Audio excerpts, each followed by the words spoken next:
Hey folks, today I want to ramble a bit about positivity and negativity.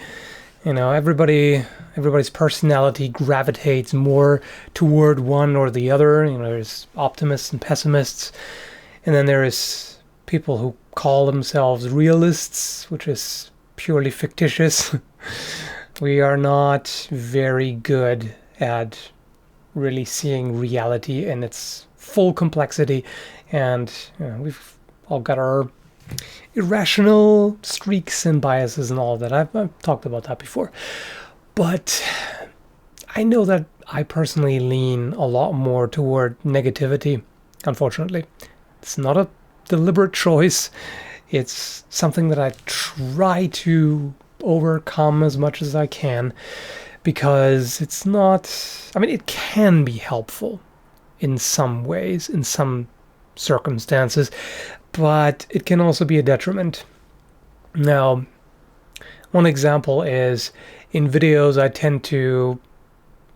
sometimes I tend to kind of skip the positive things a little bit.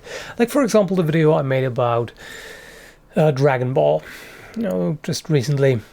And some people were, kind of appalled by the fact that I was talking mainly about the negative, and I was complaining about a bunch of things. And yeah, I tend to do that. I tend to, unfortunately, kind of take the positive for granted, and it just tends to kind of slip my mind, and then I focus a lot more on the negative. Oh, there is something positive or someone. Hey. Gotta start clanging the kitchen to make your dinner. Yeah, clang away. That's fine. It's just a vlog. Okay. Low quality productions. That's what you get for subscribing to this channel. You have been warned. Where was I? Yeah, so sometimes I just kind of forget about the positive, or I don't know exactly what it is. There are plenty of things I like about Dragon Ball, Z, and Super, and everything. I wouldn't have watched it otherwise. So, and I wouldn't play the game. Although, okay, I could, because it could just be an excellent game by itself, regardless of the setting. But yeah, there are plenty of things I like about it. I mean, the intensity of the fights, and there's a lot of badass characters and likable characters, and the giant energy attacks and all of that is super awesome to see. Some cool animation in there, and it's can definitely be pretty riveting. But I just kind of skipped that. I don't even know why. It tends to be, or also quite often in reviews. In fact, in the review that I made on the Valiant Armory Brighton, the section where I talk about the design, that it's a beautiful design, that I really like the pommel shape and the way the handle is shaped and all of that, I actually had to add that afterwards while I was already editing. I forgot to mention that in the video. So my mind tends to latch on to the negative, and I tend to often approach the review with this kind of mindset of, well, if there's something negative, I gotta find it, and I gotta analyze that. So show people exactly what went wrong. So I guess my mindset is kind of, the baseline is good. Like, if I don't have anything to complain about, it's good. But if there is something, then I have to point that out. But I'm not as good at pointing out the positive things. So that's a bit of a, I mean, as it can be useful, because for a buyer's guide of some sort, it may be more important to be aware of the drawbacks, because there could be a deal breaker that, even if the thing has some good properties and has some good quality in some ways, this negative thing could be just could ruin it for you, essentially. And it can also be good in the sense that if you are very, I guess, neurotically inclined, you could say, you tend to remember your mistakes a lot more and then be better at avoiding them in the future.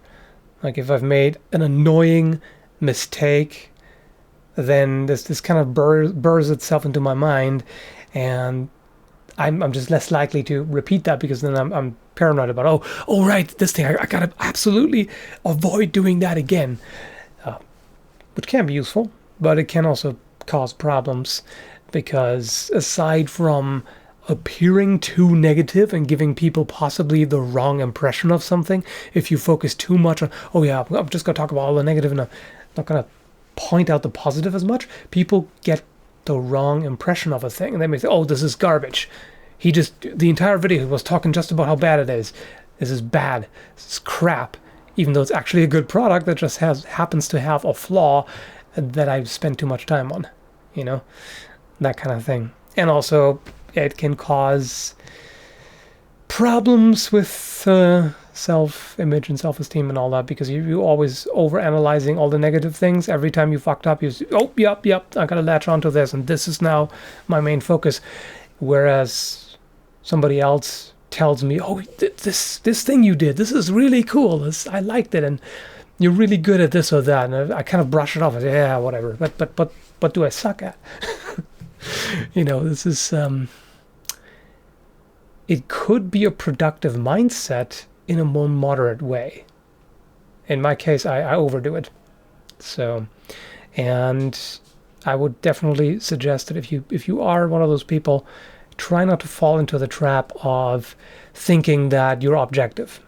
Like this negative way in which you see everything. That's just how it is. That's just because the world is shit and this product is bad and I suck at everything, and everybody who says anything negative, they are always right. That's no. That's way too extreme, and that's counterproductive, and that's going to hold you back and screw you over, and you don't want that. Like, you want to be open to constructive criticism, like I talked about in another video, and yeah, at the same time, it's good to actually force yourself to be positive. There have even been studies about that, where, depending on what kind of vocabulary people use and what they focus on, that may actually affect their recovery. So if they constantly think about the negative, or if, doctors are talking about just how bad their condition is, then it might get worse.